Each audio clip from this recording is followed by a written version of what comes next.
Hello friends, स्वागत है एक बार फिर से मेरे यूट्यूब चैनल स्टडी जीके पर। इससे पहले वाली वीडियो में हमने जो चैप्टर नंबर 13 है, आर.एस. शर्मा प्राचीन भारत का इतिहास ओल्ड एनसीईआरटी का जो चैप्टर नंबर 13 है वहाँ तक हमने पढ़ लिया था। और जो लास्ट चैप्टर था, चैप्टर नंबर 13, उसमें हमने पढ़ा था उत्तर वैदिक काल के बारे में। किसके बारे में दोस्तों? उत्तर वैदिक काल। और उत्तर वैदिक काल की जो अवधि मानी जाती है वो मानी जाती है 1000 बीसी से लेकर 500 बीसी तक। यह उत्तर वैदिक काल की जो है अवधि मानी जाती है। मैंने आपको पहले वाली वीडियो में बताया था कि जो हिस्ट्री है उसमें जो शुरुआत होती है वो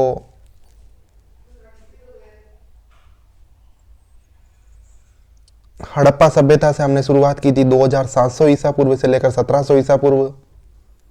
उससे भी पहले हम गए थे पूरा पाषाण काल में, राइट।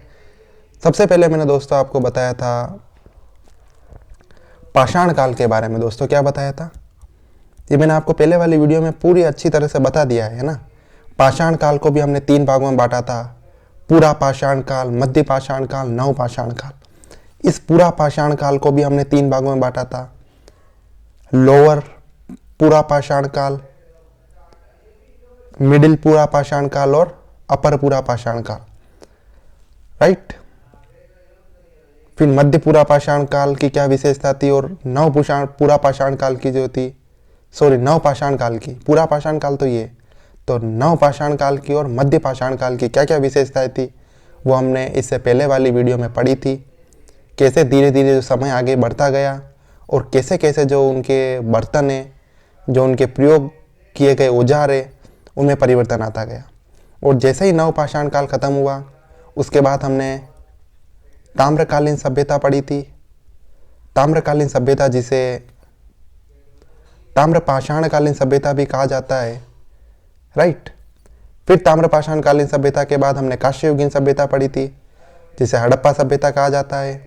हड़प्पा को भी हमने 2 भागों में बांटा था, पूर्व हड़प्पा सभ्यता या पूर्व पाषाण कालीन पूर्व कांस्ययुगीन सभ्यता और उत्तर हड़प्पन सभ्यता, मतलब उत्तर कांस्ययुगीन सभ्यता। और उसके बाद हमने हड़प्पा सभ्यता के बाद हमने जो वैदिक सभ्यता है, राइट दोस्तों, वैदिक सभ्यता पढ़ी थी। और वैदिक सभ्यता को भी हमने 2 भागों में बांटा था, पूर्व वैदिक जिसे अपन ऋग्वैदिक भी कहते हैं और उत्तर वैदिक। और इन दोनों का काल मैंने आपको बताया था, ये 1500 से लेकर 1000 बीसी तक है और ये जो है वो 1000 बीसी से लेकर 500 बीसी तक है, राइट दोस्तों। इसके बारे में मैंने आपको यहाँ तक मैंने आपको अभी तक पढ़ा दिया है। ये जो इतने सा टॉपिक लिखे हुए हैं, इतना सा जो बॉक्स में लिखा हुआ है, इन्हीं पर लगभग 4 या 5 टॉपिक है, यानी चैप्टर जो इन्हीं पर 4 या 5 चैप्टर बने हुए।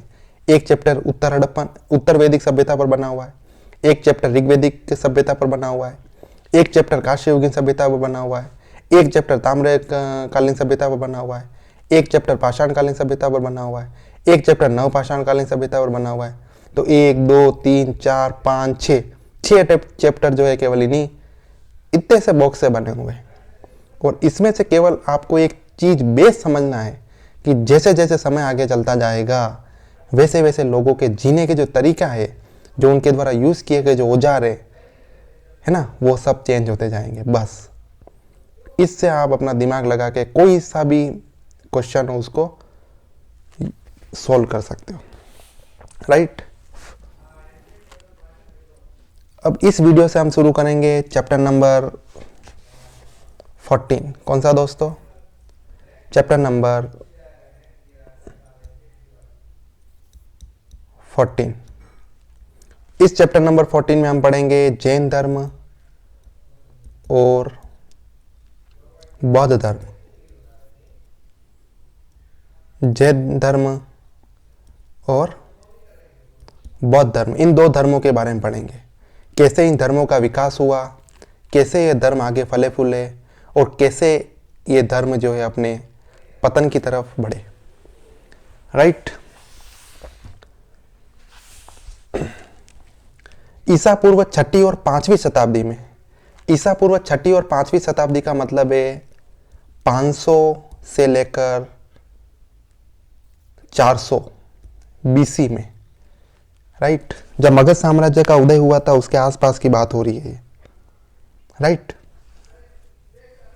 ईसा पूर्व 6वीं से 5वीं शताब्दी में मध्य गंगा के मैदानी इलाकों में, मध्य गंगा के मैदानी इलाके का तात्पर्य है ये अपना प्यारा भारत, और इस प्यारे भारत में ये जा रही है गंगा नदी, और मध्य गंगा नदी का इलाका का तात्पर्य है ये वाला क्षेत्र। कौन सा वाला? ये वाला क्षेत्र। आज का उत्तर प्रदेश, आज का बिहार, थोड़ा सा छत्तीसगढ़ है ना, थोड़ा सा एमपी, मध्य प्रदेश का ऊपरी भाग, ये जो है आज का क्षेत्र उस समय के मध्य मैदानी इलाका, गंगा का मध्य मैदानी इलाका में कई धार्मिक संप्रदायों का उदय हुआ। मतलब कहने का यह है कि जब मगध साम्राज्य का उदय हुआ, हम आगे पढ़ेंगे जब मगध साम्राज्य की स्थापना हुई थी, है ना, उस मगध साम्राज्य में सबसे पहले 500 बीसी में ही प्रथम जो साम्राज्य है मगध साम्राज्य का वो अस्तित्व में आया, और उसी समय में बहुत सारे जो नए नए धर्म है ना, उन धार्मिक संप्रदाय जो हैं उनका उदय हुआ इसी 500 से लेकर 400 बीसी के दौरान इन मध्य गंगा के मैदानी इलाकों में। राइट। तो ईसा पूर्व 6वीं से 5वीं शताब्दी में मध्य गंगा के मैदानी इलाकों में कई धार्मिक संप्रदाय का उदय हुआ। एक नहीं, केवल जैन धर्म बौद्ध धर्म की बात नहीं कर रहे, कई कई का मतलब है बहुत सारे जो है धार्मिक संप्रदाय इसमें पैदा हुए। लेकिन आगे कितने बड़े वो हम आगे बढ़ेंगे। उनमें से लगभग 62 धार्मिक संप्रदायों के बारे में जानकारी मिलती है। कई मतलब होता 62, यानी आप सोच के देखो, जब मगध साम्राज्य का उदय हुआ 500 से 400 बीसी में, उस समय मध्य गंगा के जो मैदानी इलाके वहां पर टोटल 62 जो है नए धार्मिक संप्रदाय उत्पन्न हुए। सोच के देखो उस समय स्थिति कितनी खराब रही होगी, है ना। उस समय जो मैंने आपको इससे पहले वाली वीडियो में बताया था, इससे पहले वाली वीडियो में मैंने आपको बताया था 4 वर्ण होते हैं, ब्राह्मण, क्षत्रिय, वैश्य, शूद्र। इससे पहले वाली वीडियो में मैंने आपको बताया था कि शूद्र की कंडीशन कितनी खराब थी, है ना। शूद्रों के साथ महिलाओं की कंडीशन भी कितनी खराब थी। इनको न पढ़ने दिया जाता था, न वेद पढ़ने दिया जाता था, न जनेऊ धारण करने दी जाती थी, है ना।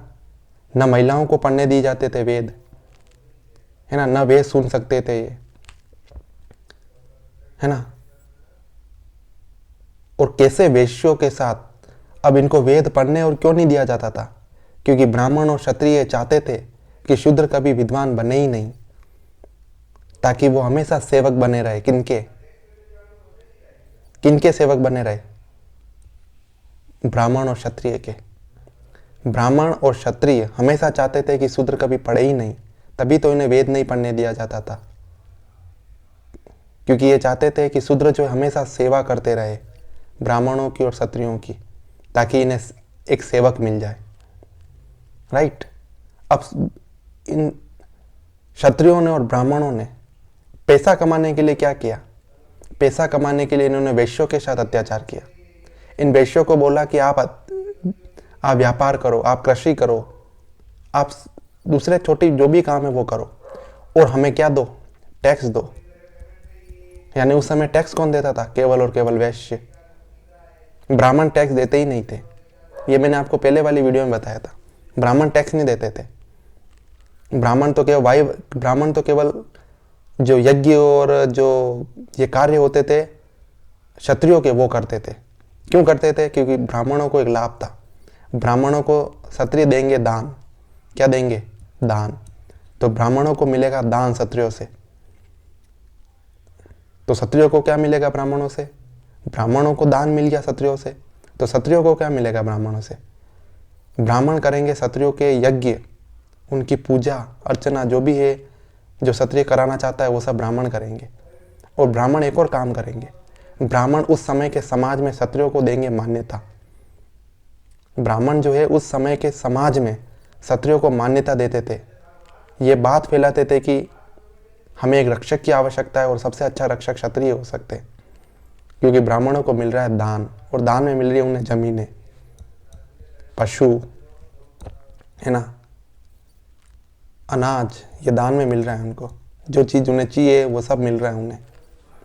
तो उस समय की वेश्यों की स्थिति और शूद्रों की स्थिति और महिलाओं की स्थिति सबसे खराब थी। अब सोचो ये स्थिति कितनी खराब रही होगी, सोच के देखो ये स्थिति कितनी खराब रही होगी कि उस समय 62 नए संप्रदायों का उदय होने की जरूरत पड़ गई। उस समय वैश्यों की, शूद्रों की, महिलाओं की स्थिति कितनी खराब रही होगी, ब्राह्मणों और क्षत्रियों का कितना खतरनाक वर्चस्व रहा होगा कि उस समय 62 नए धार्मिक संप्रदायों की जरूरत पड़ गई। राइट।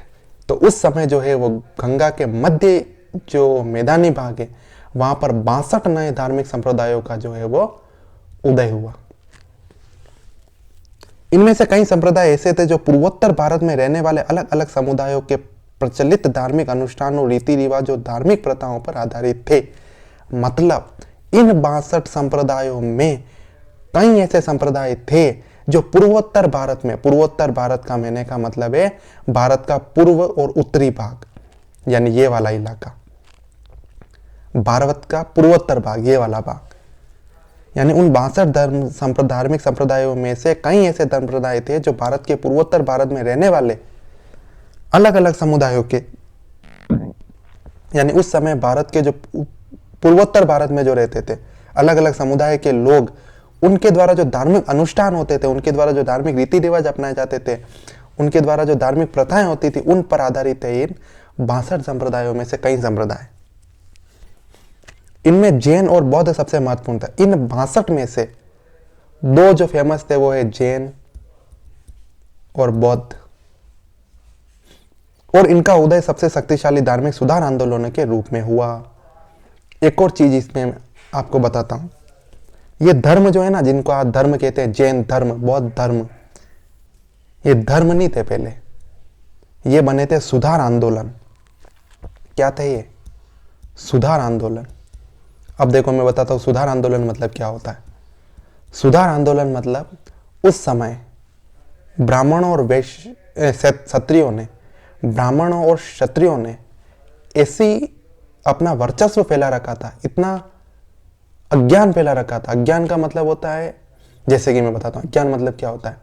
ब्राह्मणों ने और क्षत्रियों ने यह कह रखा था कि शूद्र पैदा ही सेवा करने के लिए होते हैं। यह अज्ञान ही तो है।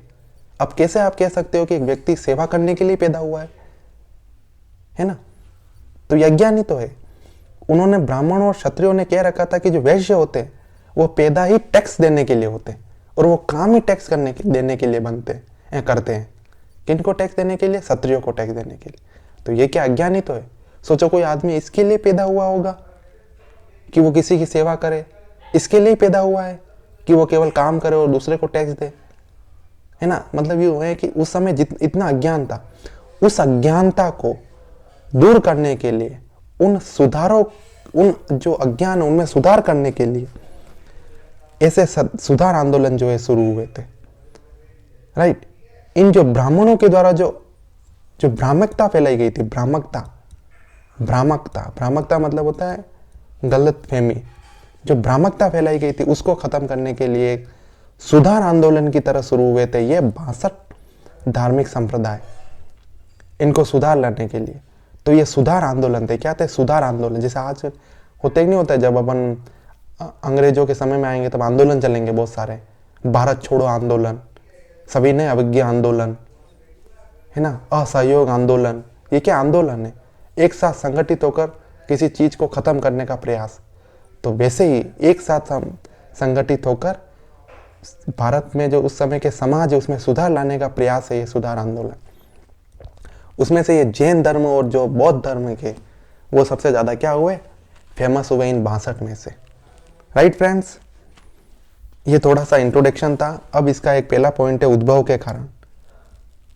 उद्भव का कारण का मतलब है, उद्भव का कारण है कि ऐसे कौन से कारण रहे हैं जिनके कारण इन जैन धर्म, बौद्ध धर्म तथा इन 62 जो धार्मिक संप्रदाय है उनका उदय हुआ। ऐसे कौन से कारण रहे हैं? उत्तर वैदिक समाज स्पष्ट, उत्तर वैदिक समाज इससे जस्ट पहले वाला हमने पढ़ा था ना, वैदिक का जो लास्ट वाला पीरियड था 1000 से लेकर 500 BC तक, वो उत्तर वैदिक समाज। तो उत्तर वैदिक समाज स्पष्ट 4 वर्णों में विभाजित था, ये मैंने आपको पहले ही बताया था, ब्राह्मण, क्षत्रिय, वैश्य, शूद्र। तो उत्तर वैदिक काल में जो समाज था वो 4 वर्णों में क्या था? विभक्त था, राइट। प्रत्येक वर्ण का पेशा निर्धारित कर दिया गया था, मैंने आपको बताया था। प्रत्येक वर्ण का पेशा निर्धारित था। पेशा मतलब उनका व्यवसाय निर्धारित था, काम निर्धारित था। शूद्रों का काम निर्धारित था उस समय, सेवा करना, किनकी? क्षत्रियों की और ब्राह्मणों की। वैश्य का काम निर्धारित था, जॉब करना और टैक्स देना, किनको? क्षत्रियों को। क्षत्रियों का काम निर्धारित था, क्या करना? इन दोनों पर राज करना। राज का मतलब होता है रक्षा करना, है ना। ये क्षत्रिय इनकी रक्षा करते थे, और जो भी क्षेत्रफल होता था, जो भी साम्राज्य होता था, उस पर राज करना कौन करता था? क्षत्रिय। ब्राह्मणों का काम फिक्स था, क्या करना? अनुष्ठान कार्य करना, यज्ञ करना और दान प्राप्त करना, किनसे? क्षत्रियों से, राइट। तो ये सब उनके क्या थे? पेशा उनका क्या था? निर्धारित था। क्या? पेशा। पेशा मतलब होता है व्यवसाय,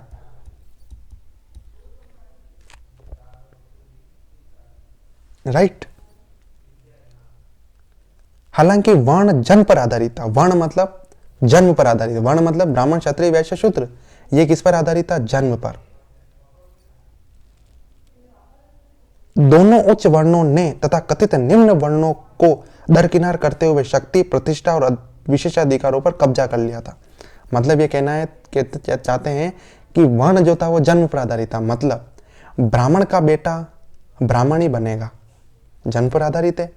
शूद्र का बेटा शूद्र ही बनेगा, वैश्य का बेटा वैश्य ही बनेगा, क्षत्रिय का बेटा क्षत्रिय ही बनेगा, ब्राह्मण का बेटा ब्राह्मण ही बनेगा। मतलब ये जो वर्ण विभाजन है वो जन्म पर आधारित है, व्यवसाय पर आधारित नहीं है। व्यवसाय पर आधारित कैसे होगा? व्यवसाय का आधारित का मतलब है चाहे वो क्षत्रिय का बेटा हो, एक तो होता है जन्म पर आधारित, एक होता है व्यवसाय पर आधारित। जन्म पर आधारित मतलब शूद्र का बेटा शूद्र ही बनेगा, वैश्य का बेटा वैश्य ही बनेगा, क्षत्रिय का बेटा क्षत्रिय ही बनेगा और ब्राह्मण का बेटा ब्राह्मण ही बनेगा, राइट। और व्यवसाय पर आधारित मतलब, व्यवसाय पर आधारित का मतलब होता है अगर कोई शूद्र का बेटा है, अगर वो व्यापार करता है तो वो शूद्र नहीं होगा, वो व्यापारी होगा, मतलब वो वैश्य होगा। मतलब व्यवसाय पर डिसाइड किया कि वो कौन सा वर्ण में आएगा।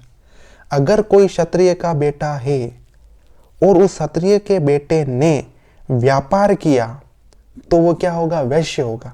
कृषि की तो वो वैश्य होगा, वो क्षत्रिय नहीं होगा अनटिल वो क्षत्रिय का बेटा है ना। तो ये कि जन्म के आधार पर डिसाइड नहीं होकर व्यवसाय पर आधारित होता है, उसे कहते हैं व्यवसाय पर आधारित वर्ण व्यवस्था।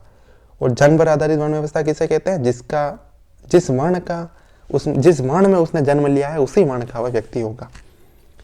तो ये क्या कहना चाहता है कि पहले के जो 2 उच्च वर्ण है यानी ब्राह्मण और क्षत्रिय, उन्होंने जो नीचे के जो 2 वर्ण है यानी वैश्य और शूद्र, उन पर क्या कर दिया? अपनी शक्ति, अपनी प्रतिष्ठा और अपना विशेष अधिकार जो है कब्जा कर लिया।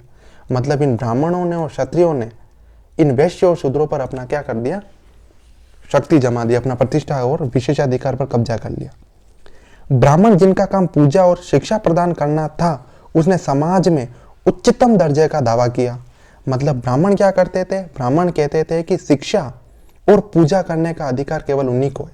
मतलब यही आगे पढ़ सकते हैं, यही पूजा अर्चना कर सकते हैं, यही यज्ञ कर सकते हैं, यही अनुष्ठान कर सकते हैं, यही वेद पढ़ सकते हैं, यही वेदांग पढ़ सकते हैं, यही उपनिषद पढ़ सकते हैं। इसके अलावा कोई उपनिषद पढ़ेगा ही नहीं। तो इस प्रकार ब्राह्मणों ने क्या कर दिया? अपने आप को समाज में उच्चतम दर्जे का जो है वो कहना शुरू कर दिया, राइट। उन्होंने दान, कर और सजा से मुक्ति के अलावा कई विशेषाधिकार अपने पास रख दिए। उस समय ब्राह्मण कहते थे कि हमें क्षत्रिय जो है दान देंगे, हमें क्षत्रिय जो है वो दान देंगे। उस समय ब्राह्मण कहते थे, यानी उन्हें दान प्राप्त करने का अधिकार है, यानी ब्राह्मणों को दान प्राप्त करने का अधिकार है। उस समय ब्राह्मण कहते थे कर, उन्हें टैक्स लेने का अधिकार है। मतलब अगर किसी क्षत्रिय राजा ने कोई भूमि ब्राह्मण को दान में दी है तो उस भूमि पर टैक्स कौन कलेक्ट करेगा? वही ब्राह्मण कलेक्ट करेगा। ये अधिकार है ब्राह्मण के पास, ऐसा ब्राह्मण उस समय कहते थे। ब्राह्मण कहते थे कि जो जमीन हमारे अंडर में होगी उस जमीन पर टैक्स करने का, कलेक्ट करने का हक हमारा है। तो दान प्राप्त करने का हक मांगा उन्होंने, टैक्स का हक मांगा, सजा से मुक्ति। सजा से मुक्ति मतलब ब्राह्मण कहते थे कि अगर हम कोई गलती करेंगे, ब्राह्मण कहते थे कि अगर हमें से कोई गलती हो जाती है या हम गलती कर देते हैं, चाहे वो जानबूझकर हुई हो या हम गलती कर देते हैं, तो उसकी हमें सजा नहीं मिलेगी। उस समय क्षत्रिय जो राजा होते थे वो हर चीज की सजा देते थे। मतलब लेकिन ब्राह्मणों ने कहा कि हमें सजा नहीं मिलेगी, चाहे वो गलती हम जानबूझकर करें या फिर हमसे गलती से हो जाए, हमें सजा से मुक्ति है भाई। इसके अलावा उन्हें कई विशेष अधिकार, उसके अलावा ये तो 3 बताए मैंने, दान, कर और सजा से मुक्ति, ये तो 3 हुए। इसके अलावा न जाने कितने ही विशेष अधिकार और विशेषाधिकार जो इन ब्राह्मणों के पास उस समय मौजूद थे। राइट। उत्तर वैदिक ग्रंथों में इन विशेषाधिकारों के प्रचलन के प्रमाण मिलते हैं। जो उत्तर वैदिक ग्रंथ मैंने आपको इससे पहले वाली वीडियो में बताए थे, कौन कौन से? ऋग्वेद को छोड़कर, क्योंकि ऋग्वेद है एक ऋग्वेदिक ग्रंथ। उत्तर वैदिक ग्रंथ है यजुर्वेद, सामवेद, अथर्ववेद, वेदांग, उपनिषद, ब्राह्मण, ये सभी है उत्तर वैदिक काल के ग्रंथ। इन उत्तर वैदिक काल के ग्रंथों को जब हम पढ़ते हैं तो उसमें भी अपने को इस बात के सबूत मिलते हैं कि कौन कौन से विशेष अधिकार जो है उस समय ब्राह्मणों के पास मौजूद थे। राइट। क्षत्रिय, अब दूसरी बात अपन करते हैं इनकी, क्षत्रिय की। सेकंड टॉप क्लास तो ब्राह्मण, सेकंड टॉप क्लास क्षत्रिय। क्षत्रिय जो वर्ण क्रम में दूसरे स्थान पर थे, ये दूसरे स्थान पर रखते हैं अपने आप को, लड़ते थे। इनका काम क्या था? युद्ध करना। इनका काम था दूसरे कबीले से युद्ध करना, दूसरे साम्राज्य के राजाओं से युद्ध करना और शासन करते थे। युद्ध करना और इसके साथ क्या करना? शासन करना। कहां पर शासन करना? जो अपना क्षेत्र है उस पर शासन करना। और किसानों से लिए गए करों पर आश्रित रहते थे। क्षत्रिय कैसे अपना जीवन जीते थे? कोई काम तो उस समय वो नहीं करते थे मतलब युद्ध करते थे और शासन करते थे। अब शासन करने के लिए भी तो पैसा चाहिए, युद्ध करने के लिए भी तो आपको हथियार चाहिए, पैसा चाहिए, वो कहां से आएगा? तो क्षत्रिय लेते थे टैक्स। किनसे लेते थे? इन वैश्यों से। किनसे लेते थे? क्षत्रिय टैक्स लेते थे इन वैश्यों से। वैश्य का काम था टैक्स देना, किनको? क्षत्रियों को। और यही क्षत्रिय जो इसी टैक्स के बदले, इसी टैक्स पर क्या रहते थे? आश्रित रहते थे, मतलब निर्भर रहते थे। वैश्य मतलब बात करते तीसरे की, ब्राह्मण, क्षत्रिय, वैश्य। वैश्य जो है वो कृषि कर्म यानी कृषक भी थे। मैंने बताया ना वैश्य क्या क्या करते थे। वैश्य जो थे वो कृषक भी थे, खेती भी करते थे। मतलब जो काम आ गए सब इस वैश्य में आ गए। उस समय लगभग सब काम वैश्य ही करते थे। सोचो, क्यों? क्षत्रिय का काम तो हो गया रक्षा करना, युद्ध करना, शासन करना। ब्राह्मणों का काम हो गया यज्ञ करना, अनुष्ठान करना, ये करना, दान लेना। शूद्रों का काम हो गया केवल सेवा करना। किसकी सेवा करना? क्षत्रियों की सेवा करना, ब्राह्मणों की सेवा करना। तो जितने बचे हुए कारीगरी के काम है, शिल्पकार के काम है, वो सब काम कौन करेगा? वैश्य ही तो करेंगे। तो वैश्य क्या क्या करते थे? कृषि करते थे, पशुपालन करते थे, व्यापार करते थे। उस समय काम ही तो 3 ही थे। आज तो बहुत सारे काम है। आज तो कोई कंप्यूटर इंजीनियर है, कोई सिविल इंजीनियर है, कोई मैकेनिकल इंजीनियर है, कोई डॉक्टर है, कोई वकील है, कोई पुलिस में है। आज तो बहुत सारे काम। उस समय काम ही 3 थे। या तो कोई आदमी खेती करेगा, या कोई पशुपालन करेगा, या व्यापार करेगा। इसके अलावा और क्या काम था? तो ये जितने भी काम थे वो कौन करते थे? तीनों काम वैश्य करते थे। वे प्रमुख करदाता भी थे। करदाता मतलब टैक्स पेयर कौन था? केवल वैश्य, कृषक, पशुपालक और व्यापार करने वाला। ये तीनों क्या करते थे? टैक्स पेयर थे। किसको देते थे? क्षत्रिय को देते थे। उस समय टैक्स कौन देता था? वैश्य देते थे। हालांकि उन्हें 2 उच्च वर्णों के साथ द्विज अर्थात 2 बार जन्म लेने की श्रेणी में रखा गया था। मतलब यह है कि वैश्य को थोड़ा बहुत सम्मान मिल जाता था, है ना? वैसे तो मिलता नहीं था पर थोड़ा बहुत मिल जाता था, क्योंकि शूद्रों को तो बिल्कुल ही सम्मान नहीं मिलता था उस समय। लेकिन वैश्यों को थोड़ा बहुत मिल जाता था। वो भी क्यों देते थे सम्मान इनको, क्षत्रिय और ब्राह्मण? क्योंकि उनको तो टैक्स चाहिए। सम्मान नहीं देंगे तो कल अगर वैश्यों ने टैक्स देना बंद कर दिया तो सोचो क्षत्रिय कैसे जिएंगे, ब्राह्मणों को दान कैसे मिलेगा। इसलिए वो थोड़ा बहुत वैश्यों को क्या कर देते थे, सम्मान दे देते थे। हालांकि उन्हें दो उच्च वर्णों के साथ, मतलब ब्राह्मण और क्षत्रियों के साथ, द्विज अर्थात 2 बार जन्म लेने की श्रेणी में रखा गया था। द्विज को जनेयु तथा वेदों के अध्ययन का अधिकार था। मतलब वैश्य जो थे उनको थोड़े बहुत अधिकार दे रखे थे। क्या कैसे अधिकार दे रखे थे? वो वेद पढ़ सकते थे, वो जनेयु धारण कर सकते थे। देखो इसमें भी ब्राह्मण और क्षत्रियों का लॉजिक है, वो क्योंकि वो चाहते हैं कि वैश्य जो खुश रहे। ध्यान रखना, ब्राह्मण और क्षत्रिय चाहते हैं कि वैश्य खुश रहे। ब्राह्मण और क्षत्रिय चाहते हैं कि वैश्य खुश रहे। क्यों खुश रहे? क्योंकि उन्हीं वैश्यों से तो उन्हें टैक्स प्राप्त हो रहा है ना। यही वैश्य जो है उन्हें टैक्स दे रहे हैं। अगर वैश्य नाराज हो गए तो उन्हें टैक्स कौन देगा? इसीलिए उन्होंने उन्हें दोयम दर्जे का, द्विज का दर्जा दे रखा था। द्विज का दर्जा मतलब होता है 2 बार जन्म लेना। और उन्होंने वैश्य को बोल रखा था कि आप वेद पढ़ सकते हो, वेद आप पढ़ सकते हो, कोई मना ही नहीं है ना। वैश्य को बोला कि आप वेद पढ़ सकते हो, कोई टेंशन नहीं है। और आप जनेयु भी धारण कर सकते हो, क्योंकि उस समय जनेयु तो केवल कौन धारण करते? ब्राह्मण। तो उन्होंने बोल रखा था कि आप जनेयु भी धारण कर सकते हो, आप वेद भी पढ़ सकते हो, राइट। इन्होंने इनको 2 अधिकार दे रखे। अब बात करते हैं लास्ट वाले की, शूद्र की, जिनकी कंडीशन बहुत खराब थी, राइट। शूद्र वर्ण का तात्पर्य 3 उच्च वर्णों की सेवा करने वालों से था और महिलाओं के साथ उन्हें भी वेद अध्ययन मना था। मतलब ये जो शूद्र है उनका केवल इन्होंने एक काम रखा। उन्होंने बोला कि शूद्र जो पैदा होते ही सेवा करने के लिए। किन्होंने बोला? इन ब्राह्मण और क्षत्रिय ने बोला कि शूद्र जो है पैदा ही सेवा करने के लिए हुए हैं। तो इन्होंने इनका केवल एक काम दे रखा था, सेवा करना। क्या करना? सेवा करना। और ये सेवा जो है इनकी मर्जी। सेवा करना चलो अच्छी बात है, सेवा करना एक अच्छी बात है, पॉजिटिव बात है, पर जब बिना मर्जी के सेवा कराई जाती है तब अच्छा नहीं है। तो ये शूद्रों से वो जबरदस्ती सेवा करवाते थे, है ना। सेवा करना अच्छी बात है, बुरी बात नहीं है। जैसे अपन गोवंश की सेवा करते हैं, बुरा थोड़ी ना है, सेवा करना अच्छी बात है, गोवंश की सेवा करना, है ना। लेकिन अब जब आपको मजबूरी में कोई सेवा कराई जाती है तो वो सेवा नहीं होती है, वो एक प्रकार का अत्याचार ही होता है। तो उस समय जो है वो शूद्रों का एक ही काम दे रखा था, सेवा करना। और महिलाओं की भी यही स्थिति थी। जैसी स्थिति शूद्रों की थी वैसी महिलाओं की भी थी। कैसी स्थिति थी? महिलाएं भी जो है वेद नहीं पढ़ सकती थी और शूद्र भी वेद नहीं पढ़ सकते थे। न वेदों का अध्ययन करने का अधिकार शूद्रों को दे रखा था और न महिलाओं को दे रखा था। और न ही शूद्र जो है वो जनेयु धारण कर सकते थे, न ही शूद्र जनेयु धारण कर सकते थे, न वो वेद पढ़ सकते थे, न महिलाएं वेद पढ़ सकती थी। उनका तो काम ही केवल एक ही दे रखा था, सेवा करना। और सेवा भी कौन सी? बिना मर्जी वाली, यानी उनका मन नहीं है फिर भी सेवा कराए जा रहे हैं। तो ये वाला था।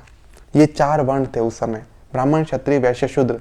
मैं इनको इसलिए सच्चा समझा रहा हूँ क्योंकि आप आगे जैसे ही पढ़ोगे कि जैन धर्म और बौद्ध धर्म का उदय कैसे हुआ, अगर आपको ये चीज समझ में आएगी तो आपको पता चल जाएगा उदय क्यों हुआ, राइट।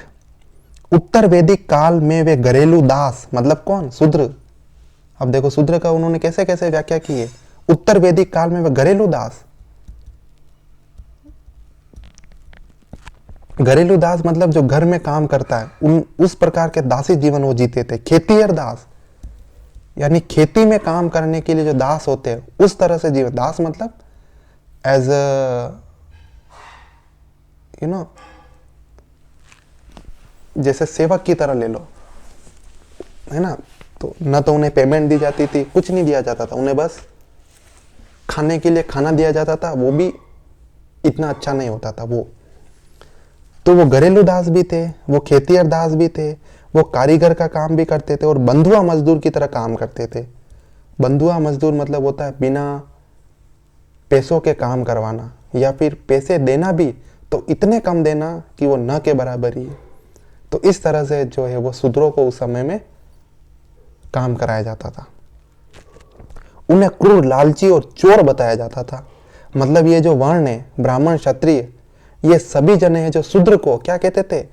क्रूर कहते थे। क्रूर मतलब होता है गंदा कहते थे, क्रूर। और क्या कहते थे? लालची कहते थे भाई।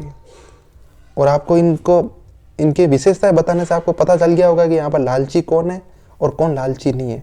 फिर भी ये बोल किसको रहे हैं कि ये जो शूद्र है वो लालची है, ये बोल रहे हैं। कौन बोल रहे हैं? आपको पता चल गया होगा कि कौन बोल रहा है कि शूद्र जो है वो लालची है, क्रूर है, और क्या है? चोर है। क्या है? चोर है। यानी ये बोल रहे हैं कि जो शूद्र है वो क्रूर है, लालची है और चोर है। कौन बोल रहा है? ये बोल रहे हैं। ठीक है। और उनमें से कुछ अस्पष्टता के भी शिकार थे। यानी इनमें से कुछ को तो वो अस्पष्ट बोलते थे कि इनको आप स्पर्श ही मत करो, नहीं तो आप क्या हो जाओगे? अछूत हो जाओगे। कौन बोलते थे? ये बोलते थे कि आप इनको जो है शूद्रों को छुओ मत, क्योंकि ये अस्पर्श, इनको छुओ मत। तो इस तरह से उनको जो है शूद्रों को संबोधित किया जाता था। तो आप इन चीज़ों से आप अंदाज़ा लगा सकते हो कि शूद्रों की उस समय क्या कंडीशन रही होगी, कैसा जीवन रहा होगा। राइट। जिनका वर्ण जितना ऊंचा था, मतलब ब्राह्मण, क्षत्रिय, वैश्य, शूद्र, जिनका वर्ण जितना ऊंचा था, मतलब ब्राह्मणों का, उसका महत्व भी उतना ही था। किसी अपराध के लिए जिस अपराधी का वर्ण जितना निम्न था, उसके लिए उतने ही कठोर दंड का प्रावधान था। मतलब ब्राह्मण जिसका जितना ऊंचा वर्ण था, मतलब ब्राह्मण क्षत्रिय का, उसे उतनी ही कम कठोर सजा मिलती थी। मतलब यूं समझ लो मिलती ही नहीं थी। जितना ऊंचा वर्ण उसको सजा ही नहीं मिलेगी। और जिसका जितना नीचा वर्ण होगा उसको सबसे कठिन से कठिन सजा उस समय दी जाती थी। यानी कि शूद्रों को सबसे कठिन सजा दी जाती थी और ब्राह्मण जो थे वो सजा से मुक्त थे। क्षत्रिय में भी बहुत सारे जो उच्च अधिकारी जो होते थे वो सजा से मुक्त थे। राजा के जो पड़ो यानी संबंधी होते थे वो भी सजा से मुक्त थे। केवल नीचे नीचे जो क्षत्रिय होते थे, छोटे मोटे क्षत्रिय, उनको जो सजा देते थे वो भी छोटी से छोटी, और शूद्रों को दी जाती थी सबसे कठिन सजा। राइट। जो वर्ण में व्यवस्था में जितना ऊंचा होगा उसे उतनी कम सजा मिलेगी या फिर सजा मिलेगी नहीं, और जितना वो वर्ण व्यवस्था में नीचे होगा उसे सबसे कठिन से कठिन सजा उस समय दी जाती थी। राइट।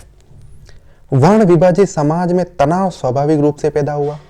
अब आपको मैंने जो चीजें ये बताई ब्राह्मण, क्षत्रिय, वैश्य, शूद्र के बारे में, उससे आप ये तो अंदाजा लगा सकते हो कि इन सभी विशेषताओं से उस समय समाज में कितना तनाव पैदा हुआ होगा।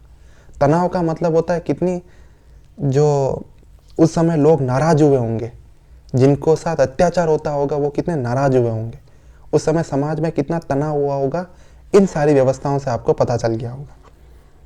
वैश्यों और शूद्रों के संघर्षों का कोई उल्लेख नहीं मिलता। यानी हमें जो अभिलेख मिले हैं ना उत्तर वैदिक काल के, उनमें हमें ऐसा कोई संघर्ष नहीं मिला है जिसमें वैश्य और शूद्र आपस में लड़ रहे हो। समझे मतलब? यानी वैश्यों और शूद्रों का हमें कोई संघर्ष नहीं मिलता। यानी ऐसा कोई संघर्ष की कहानियां नहीं मिलती अपने जिसमें वैश्य और शूद्र आपस में संघर्ष कर रहे हो एक दूसरे को हराने के लिए या एक दूसरे से आगे बढ़ने के लिए। इनका लास्ट वाले जो दो है ना, वैश्य और शूद्र, इनके बीच में हमें कोई संघर्ष नहीं मिलता, क्योंकि इन दोनों की कंडीशन वैसे ही खराब थी। मैंने अभी जो आपको बताया, तो ये दोनों क्यों संघर्ष करेंगे आपस में? ये तो किसी और से संघर्ष करेंगे ना, इनसे जिन्होंने इनकी ऐसी कंडीशन बनाई है उनसे संघर्ष करेंगे। ये आपस में थोड़ी ना संघर्ष करेंगे। तो हमें ऐसी कोई घटना या ऐसी कोई कहानी नहीं मिलती जिसमें ये वैश्य और शूद्र आपस में क्या कर रहे हो? संघर्ष कर रहे हो। लेकिन क्षत्रिय जो शासक थे, मतलब ये सेकंड वाले, और ब्राह्मणों के धार्मिक वर्चस्व के विरुद्ध जबरदस्त प्रतिक्रिया व्यक्त करते थे।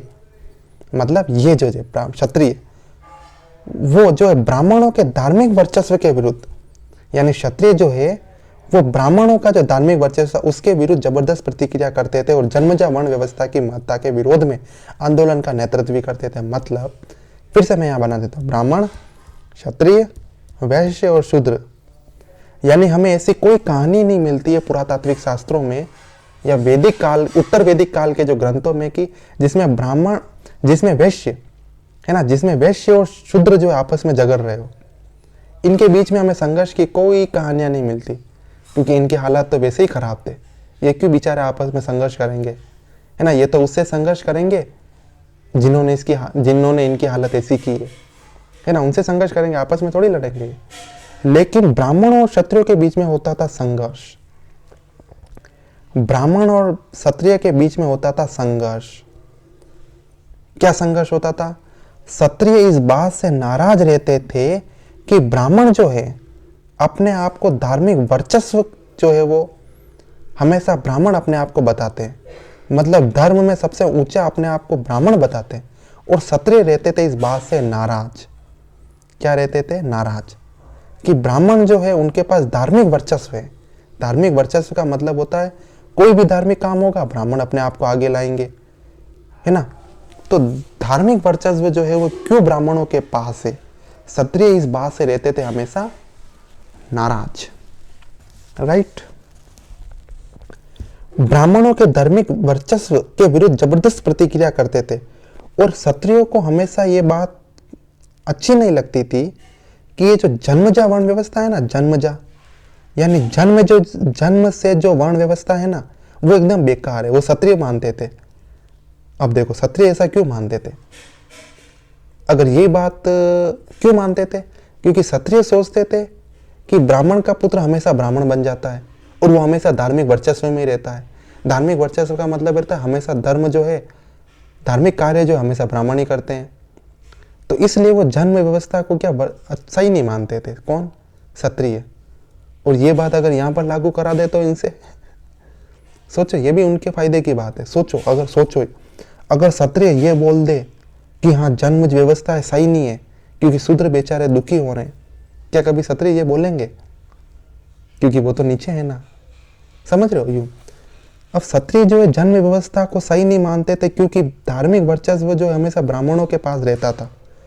क्या कभी क्षत्रियों ने ऐसा बोला कि यार जन्म व्यवस्था सही नहीं है क्योंकि जो है शूद्रों के साथ बहुत अत्याचार हो रहा है, शूद्रों को भी अधिकार है राजा बनने का, शूद्रों को भी अधिकार है साम्राज्य पर राज करने का? कभी उन्होंने ऐसा बोला है कि ये जन्म व्यवस्था सही नहीं है यार, शूद्रों को भी स्थान मिलना चाहिए? उन्होंने कभी ऐसा बोला है? नहीं बोला है। क्यों नहीं बोला है पता है? क्योंकि इसमें उनका फायदा नहीं था। फायदा किसमें था उनका? कि ये बोलना कि जन्म व्यवस्था सही नहीं है। क्यों? क्योंकि जो धार्मिक वर्चस्व है वो हमेशा ब्राह्मणों के पास रहता है, तो वो ब्राह्मणों से वो चीज छीनना चाहते थे, लेकिन वो चीज जो है वो शूद्रों को नहीं देना चाहते थे।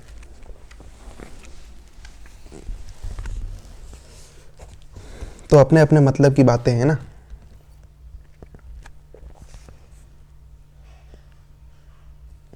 जन्मजा वर्ण व्यवस्था की महत्ता के विरोध में आंदोलन का भी नेतृत्व करते थे। कौन? क्षत्रिय। क्षत्रिय जो ऐसे बहुत सारे आंदोलन चलाते थे जो जन्मजा जो वर्ण व्यवस्था है, जन्म से जो वर्ण व्यवस्था है उसके विरोध में जो क्षत्रिय बहुत सारे आंदोलन भी चलाते थे। क्षत्रियों ने वर्ण विशेषाधिकारों का दावा करने वाले ब्राह्मणों के वर्चस्व का विरोध किया।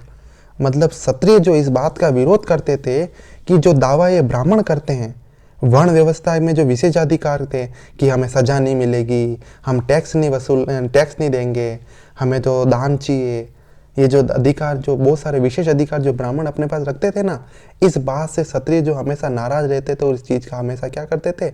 विरोध करते थे कि ब्राह्मणों को ये जो जन्मजा विशेषाधिकार मिलते रहते हैं ना वो सही नहीं है, ये क्षत्रिय कहते थे। यह विरोध नए धर्मों की स्थापना के कई कारणों में से एक था।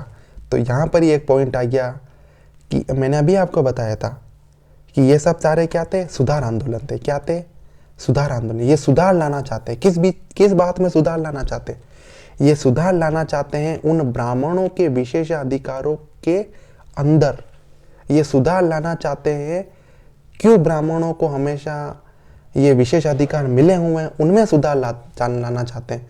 क्यों ब्राह्मण टैक्स नहीं देते हैं? क्यों ब्राह्मणों को जो है गलती की सजा नहीं मिलती है? क्यों ब्राह्मणों के पास कुछ विशेष अधिकार है ना? तो ये जो अधिकार है उनके विरोध में जो है वो ये आंदोलन चलाते थे। कौन? क्षत्रिय, राइट। तो इन्हीं आंदोलनों को अपन कहते हैं नए धर्मों की स्थापना। यही जो आंदोलन है वही आगे बनकर क्या बन गए, नए धर्म बन गए। जैसे बौद्ध धर्म क्या था, एक सुधार आंदोलन था। बौद्ध धर्म के जो शुरू में जो अनुयायी थे वो चाहते थे कि उस समय समाज में सुधार आए, और वही सुधार आंदोलन एक धर्म बन गया। तो वही है यह विरोध नए धर्मों की स्थापना के कई कारणों में से एक था। यानी नए धर्मों की स्थापना के बहुत सारे कारण थे, उन्हीं कारणों में से एक कारण यह भी था कि क्षत्रियों ने जो है ब्राह्मणों के विशेष अधिकारों का क्या किया, विरोध किया। और ये विरोधी जो था एक कारण था इन नए धर्मों के उदय में। ऐसे बहुत सारे कारण थे, उसमें एक कारण ये भी था, राइट। जैन धर्म की स्थापना करने वाले वर्धमान महावीर और बौद्ध धर्म की स्थापना करने वाले गौतम बुद्ध क्षत्रिय कबीले के थे, और दोनों ने ब्राह्मणों के वर्चस्व को चुनौती दी। अब जो हम जैन धर्म पढ़ते हैं, जो हम बौद्ध धर्म पढ़ते हैं, उनके संस्थापक कौन थे? जैन धर्म की स्थापना करने वाले महावीर स्वामी कौन थे? जैन धर्म की स्थापना करने वाले महावीर स्वामी और बौद्ध धर्म की स्थापना करने वाले गौतम बुद्ध। ये दोनों राजा थे, राजा के फैमिली के थे, राजा के संबंध यानी राजकुमार थे। कौन? गौतम बुद्ध और महावीर स्वामी। यानी ये क्या थे? क्षत्रिय थे। ये क्या थे? ये क्षत्रिय थे। और इन क्षत्रियों ने विरोध किया किसका? ब्राह्मणों के विशेष अधिकारों का।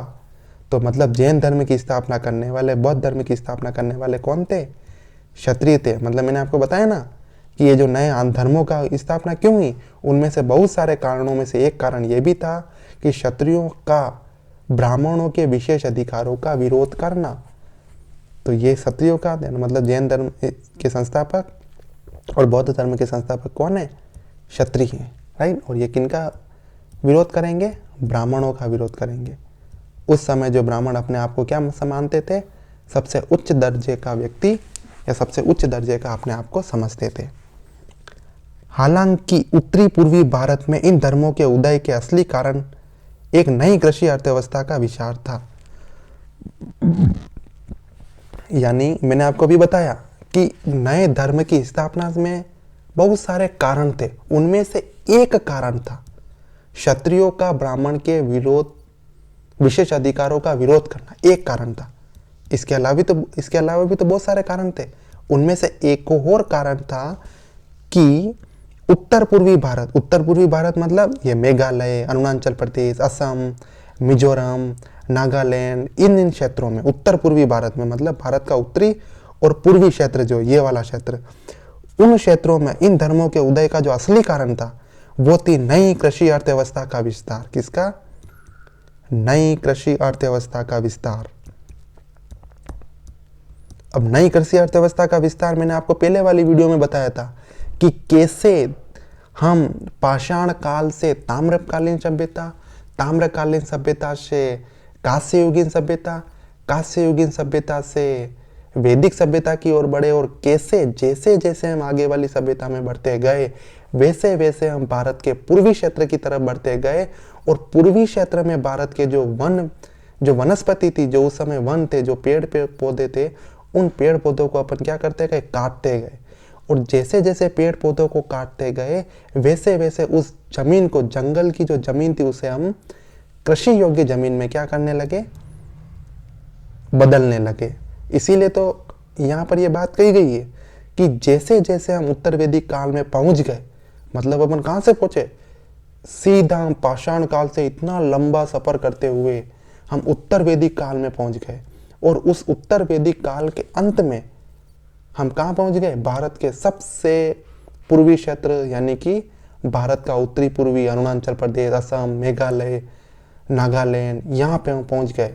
और यहाँ पर जो है लोगों ने अपने हथियारों, जो लोह युग आ गया, जो कांस्य युग आ गया, तांबे के इन औजारों से कृषि को जो जंगल है उसको आसानी से साफ किया और उसे कृषि योग्य जमीन में बदला।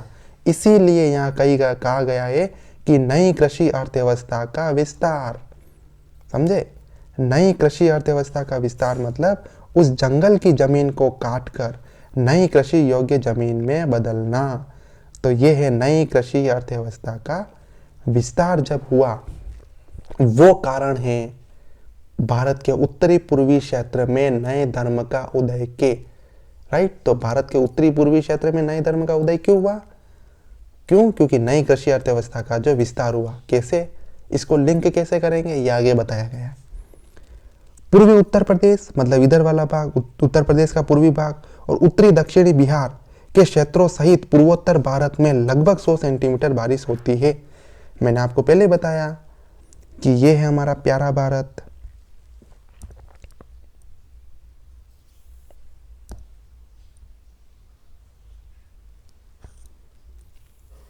अगर इस प्यारे भारत के पूरब से पश्चिम की तरफ अपन जाएं, राइट, तो बारिश की मात्रा क्या होती जाती है? कम होती जाती है।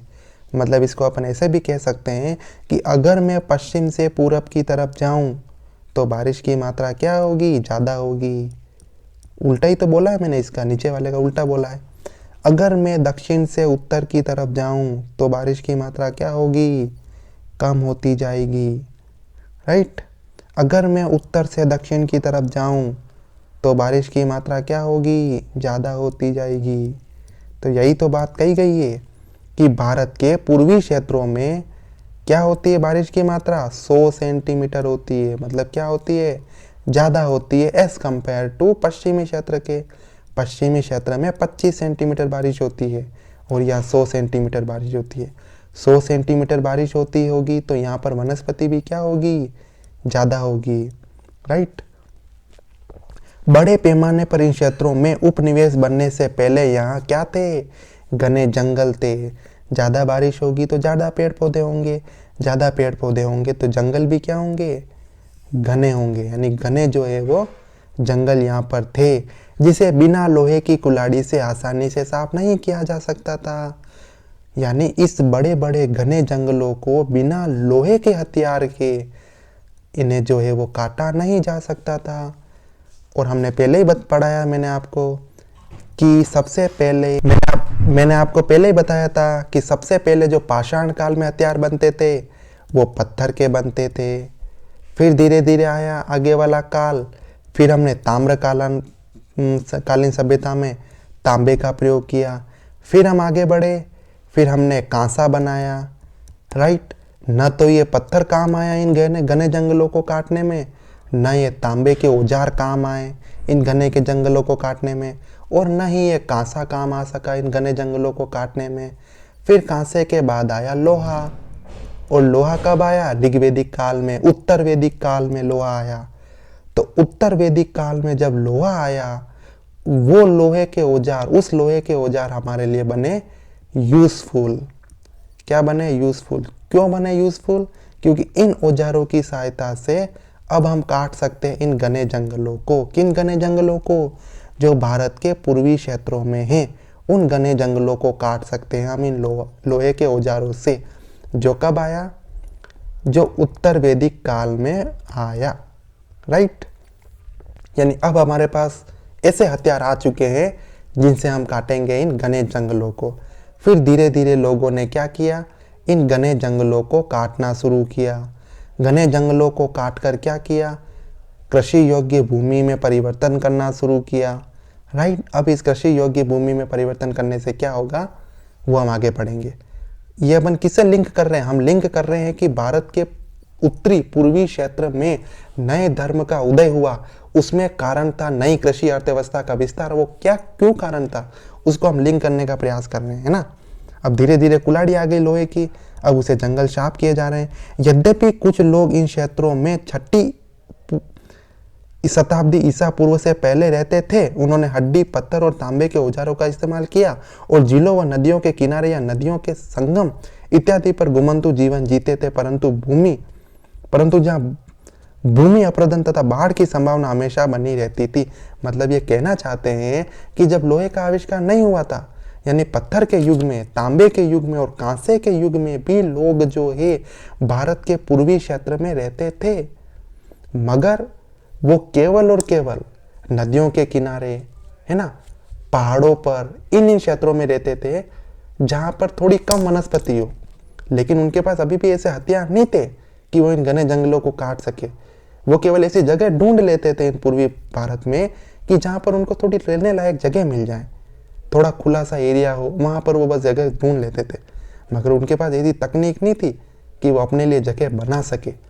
वो तो प्रकृति में जो जगह होती थी उसे ढूंढ लेते थे, अपने लिए जगह बना नहीं सकते थे। तो वो बनाएंगे कब जगह? जब लोहा युग आएगा, राइट।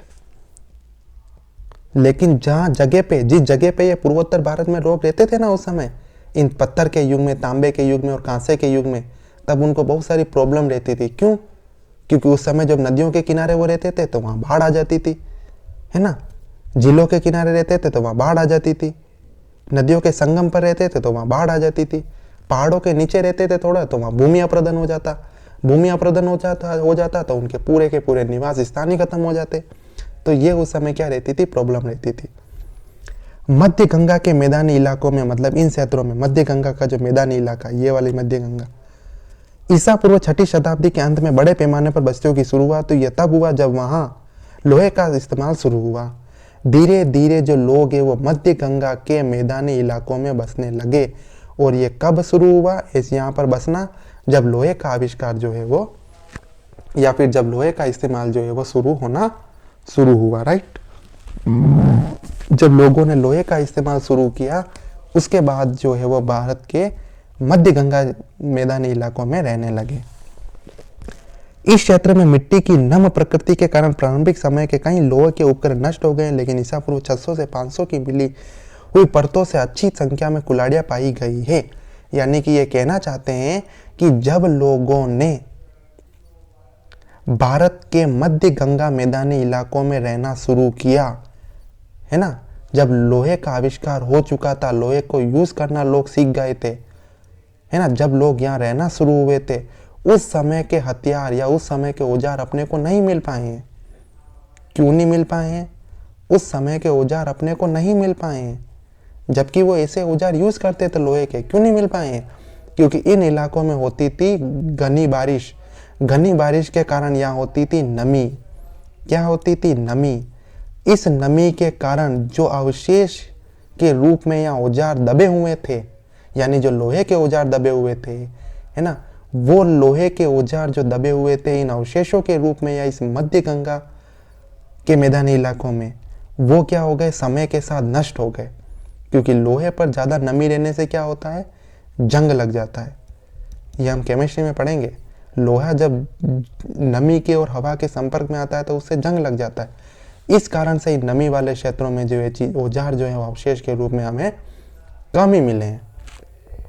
लेकिन हम भारत के उत्तर पश्चिमी क्षेत्र में देखते हैं तो हमें अवशेष के रूप में बहुत सारे औजार मिले, क्योंकि वहाँ पर नमी रहती है कम, वहाँ बारिश होती है कम, और इस कारण से जो अवशेष है वो लंबे समय तक सुरक्षित रह पाते हैं, राइट। तो इस कारण से हमें यहाँ पर औजार कम मिले। लेकिन 500 से 400, 600 से 500 ईसा पूर्व के लगभग औजार अपने को प्राप्त हो जाते हैं, जिनमें कुल्हाड़ियाँ भी आती है। 500-600 से पहले वाले जो औजार है हमें बिल्कुल कम ही मिले, है ना, क्योंकि वो नष्ट हो गए हैं। लोहे के औजारों के उपयोग से जंगलों की सफाई, कृषि और बड़ी बस्तियों का निर्माण संभव हुआ। अभी बताया था, जैसे जैसे लोग लोहे का औजार यूज करने लगे वैसे वैसे जो है वो जंगल की सफाई होने लगी। इन जंगल की सफाई से लोगों ने वहाँ कृषि योग्य भूमि बनाना शुरू कर दिया। जब लोगों ने कृषि योग्य भूमि बनाना शुरू कर दिया, उन्होंने नई नई बस्तियों की स्थापना शुरू कर दी। यहाँ बस्तियाँ बसने लगी, है ना। तो ये क्रम धीरे धीरे क्या होना चलना शुरू हो गया। हल पर आधारित कृषि अर्थव्यवस्था के लिए बैलों की आवश्यकता थी। पशुपालन के बगैर विकास संभव नहीं था, राइट। अब उन लोगों ने जंगलों को काटकर कृषि योग्य भूमि बना दी। अब उस कृषि योग्य भूमि को जोतना है हल से। अब हल को जोतने के लिए चाहिए बैल, राइट। हल को जोतने के लिए चाहिए बैल। अब बैल कहाँ से लाएंगे? जब अपन ने पहले उसे पढ़ा, मैंने आपको पहले वाली वीडियो में बताया था कि उत्तर वैदिक काल में लोग पशुपालन करते थे, लेकिन उनके पशुपालन का जो मुख्य उद्देश्य था वो दूध प्राप्त करना नहीं था, वो गोधन प्राप्त करना नहीं था। उनके जो पशुपालन का जो मुख्य उद्देश्य था उत्तर वैदिक काल में, वो केवल एक ही उद्देश्य था, मांस प्राप्त करना। पशुपालन से उन्हें मांस प्राप्त करना होता था। यानी वो पशुपालन ही इसीलिए करते थे कि उन्हें मांस प्राप्त हो सके। पहले तो जो लोग थे, उत्तर वैदिक काल के लोग, वो गाय का दूध निकालना अशुभ समझते थे। वो सोचते थे कि गाय का दूध केवल और केवल उसके बच्चे के लिए, इसलिए वो गाय का दूध निकालते ही नहीं थे। मतलब वो पशुओं का यूज दूध के लिए नहीं करते थे, गोधन के लिए नहीं करते थे, केवल और केवल वो करते थे मांस के लिए, राइट। तो अगर आप पशुपालन का यूज कर रहे हो मांस के लिए, है ना, तो आपको पशुओं को मारना पड़ेगा। और अगर आप जब जंगल की भूमि को कृषि योग्य भूमि में परिवर्तन कर रहे हो और आपको हल चलाने के लिए बैल चाहिए, और एक तरफ आप पशुओं को मार रहे हो, यानी बैलों को मार रहे हो, तो इससे आपको हल चलाने के लिए बैल कहाँ से मिलेंगे? मतलब आपको तो बैल बचाना पड़ेगा, तभी तो वो हल चलाने के लिए यूज करेंगे। इसीलिए यहाँ पर मैंने बताया था कि उत्तर पूर्व भारत में नई कृषि अर्थव्यवस्था का उदय हुआ या विस्तार हुआ, इसी कारण से नए धर्म का उदय हुआ। अब समझे इस पॉइंट को कि ये जो उत्तर पूर्वी भारत में नया धर्म स्टार्ट हुआ, यानी बहुत सारे बताए ना, नए नए धार्मिक सुधार हुए, उसमें नए धार्मिक संप्रदाय भी थे। उन धार्मिक संप्रदायों का उदय जो किया था, वो लोग क्या कहते थे? पशुओं की हत्या मत करो। पशुओं की हत्या क्यों नहीं करो? क्योंकि वो उन्होंने बोला कि पशुओं की जरूरत है अब कृषि कार्य करने में। अगर तुम पशुओं की हत्या करोगे तो उन पशुओं को अपन कृषि कार्य में कैसे यूज करेंगे, जबकि हमने कृषि योग्य भूमि में परिवर्तन कर दिया इन जंगलों को। तो इस कारण से जो है वो ये नए धर्म का उदय हुआ इन भारत के उत्तरी पूर्वी भाग में, राइट। हल पर आधारित कृषि अर्थव्यवस्था के लिए बैलों की आवश्यकता थी। पशुपालन के बगैर विकास संभव नहीं था। अभी बताया ना मैंने, बैलों की आवश्यकता थी, और पशुपालन के बगैर ऐसा संभव नहीं था, क्योंकि पशु को अगर बचाओगे तभी यही होगा। हालांकि वैदिक प्रथा के अनुसार मवेशियों की अप्रत्याशित हत्या से नई कृषि को विकसित करने में बाधा उत्पन्न हुई। अभी बताया था, फिर भी लोग क्या करते थे? पशुपालन करते थे केवल और केवल हत्या के लिए, मांस के लिए। तो ये जो है वो बाधा उत्पन्न करता था कृषि को आगे फैलाने में, है ना, क्योंकि उस समय कोई मशीनें तो होती नहीं थी, हल से ही जो खेत को जोता जाता था। और हल कौन जोते थे? बैल जोतते थे, है ना। तो इस कारण से जो है वो बाधा भी उत्पन्न हुई इन पशुओं की हत्या के कारण। पशुधन धीरे धीरे समाप्त हो गया, क्योंकि कई वैदिक बलिदानों के समय गायों और बैलों की बलि दी जाती थी, और मगध के दक्षिणी और पूर्वी किनारे पर रहने वाले अवैदिक कबीले भी भोजन के लिए पशु की बलि देते थे। तो पशुओं को जो है बलि देते थे। क्या क्या करते थे पशुओं का यूज बलि देने के लिए? जब यज्ञ कार्य किया जाता था, है ना, जैसे मैंने तुम्हें बताया। अब देखो ये, अब जो नए धार्मिक संप्रदाय जिन्होंने स्टार्ट किया, वो ब्राह्मणों से उस समय क्यों विरोध करते थे? ब्राह्मणों का क्यों? क्योंकि ब्राह्मण कहते थे जो यज्ञ कार्य हो रहे हैं, है ना, उस समय में जो अनुष्ठान हम करा रहे हैं, किसके लिए? राजाओं के लिए। ब्राह्मण कहते थे इसमें पशु बलि देनी चाहिए, राइट। यानी एक तरफ ब्राह्मण क्या कह रहे हैं, एक तरफ ब्राह्मण कह रहे हैं कि पशु बलि दो, जबकि एक तरफ नए धर्म की शुरुआत करने वाले क्या कह रहे हैं कि पशुओं की बलि रोको, क्योंकि अब कृषि व्यवस्था आ गई, उसमें पशुओं की बहुत ही जरूरत थे। इस कारण से जो है अब क्या कर रहे हैं, नए धार्मिक संप्रदाय जो है विरोध कर रहे हैं इन ब्राह्मणों का, राइट। पशु बलि के लिए और भोजन के लिए भी वो पशु की क्या दिया करते थे? बलि दिया करते थे। हालांकि इस नई कृषि अर्थव्यवस्था को स्थिर करने के लिए पशु बलि को रोकना आवश्यक था। वही बात बताई मैंने, अगर उस समय ये लोग चाहते थे कि जो भारत के उत्तर पूर्वी क्षेत्र में जो कृषि योग्य भूमि या कृषि योग्य जो अर्थव्यवस्था शुरू हुई है, उसको अगर कंटिन्यू करना है तो हमें एक काम करना पड़ेगा। क्या काम करना पड़ेगा? पशुओं की बलि रोकनी पड़ेगी, पशुओं की हत्या रोकनी पड़ेगी। इसी पशुओं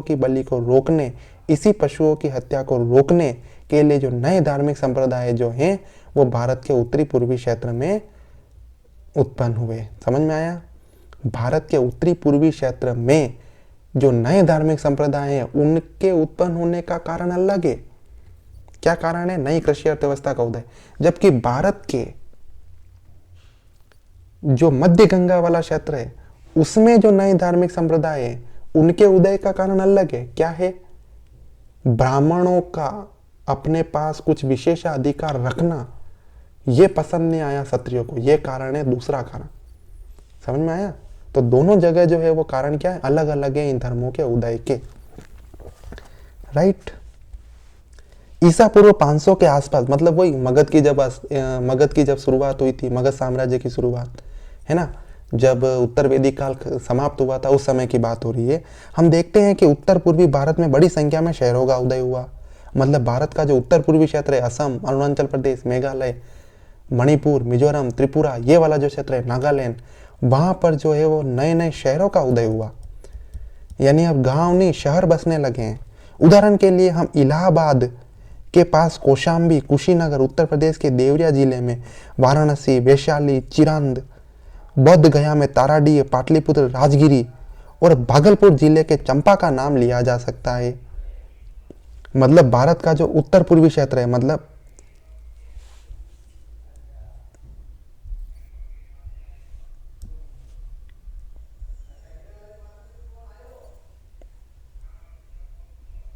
ये हमारा प्यारा भारत, भारत का जो उत्तर पूर्वी क्षेत्र, मतलब ये वाला क्षेत्र।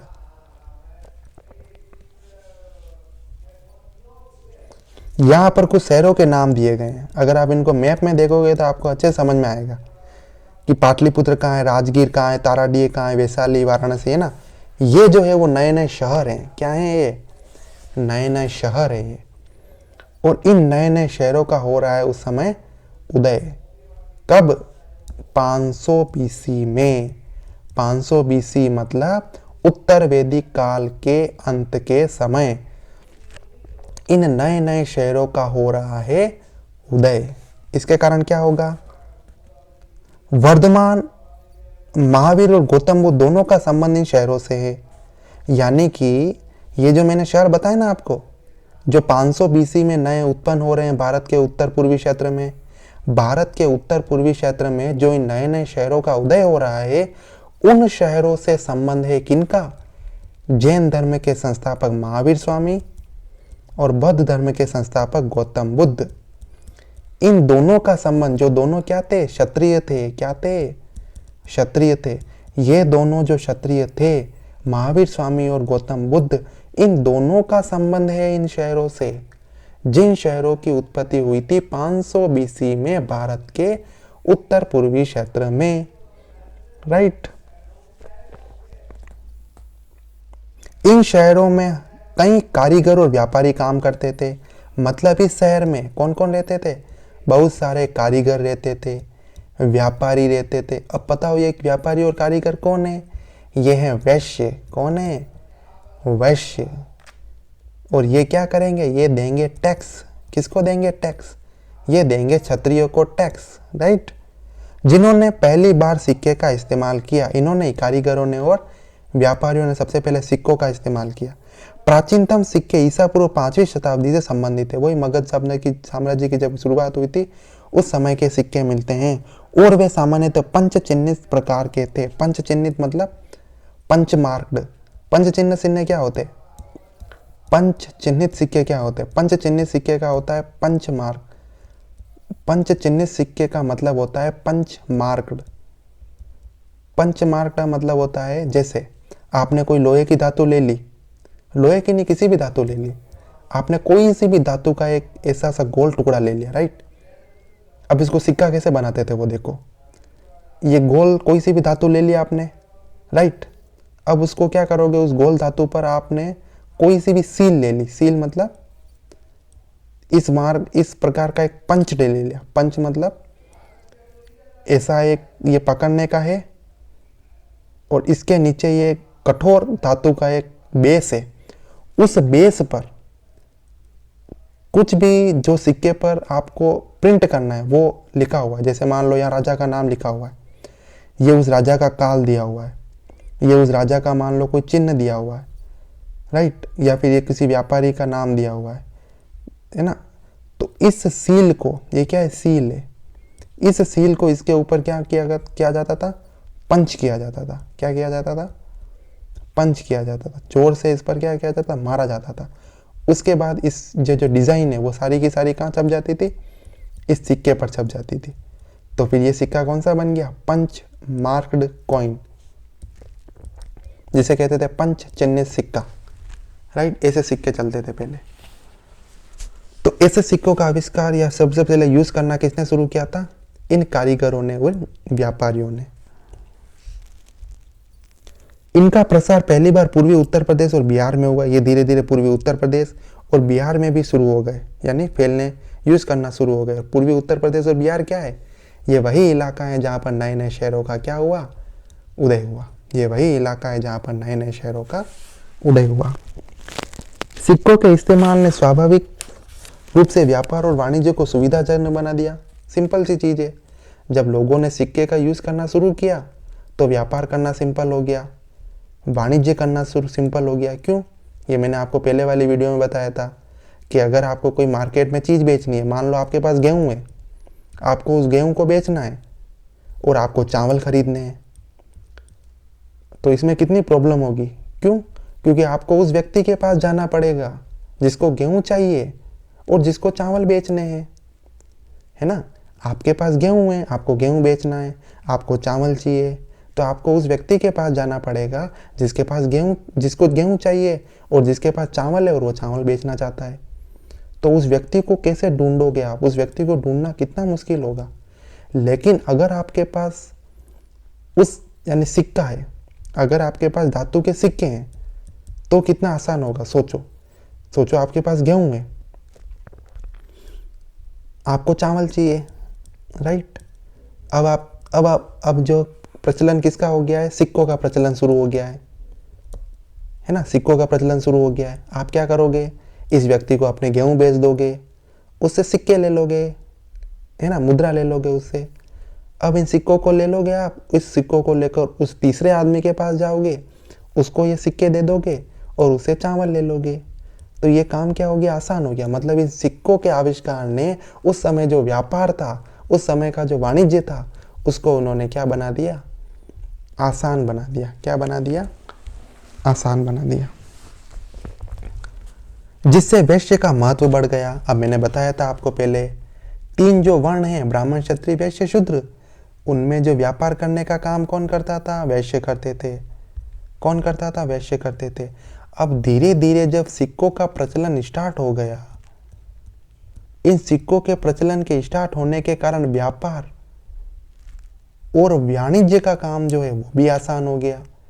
यानी अब व्यापारी ज़्यादा पैसे कमाने लगे, व्यापार ज़्यादा होने लगा, तो जो वैश्य है उनका महत्व बढ़ने लगा। वैश्य का महत्व बढ़ने का मतलब अब वैश्य भी जो है वो अच्छी खासी कंडीशन में जीने लगे, राइट। ब्राह्मणवादी समाज ने, ब्राह्मणवादी समाज का मतलब होता है सबसे उच्च को अपने आप को कौन समझता था, ब्राह्मण समझते थे उस समय। तो इस ब्राह्मणों के द्वारा बनाया गया जो समाज है में वैश्य, ब्राह्मण और क्षत्रिय के बाद तीसरे पायदान पर थे। अभी मैंने आपको बताया ब्राह्मण क्षत्रिय वैश्य शूद्र, वैश्य जो वो तीसरे पायदान पर थे।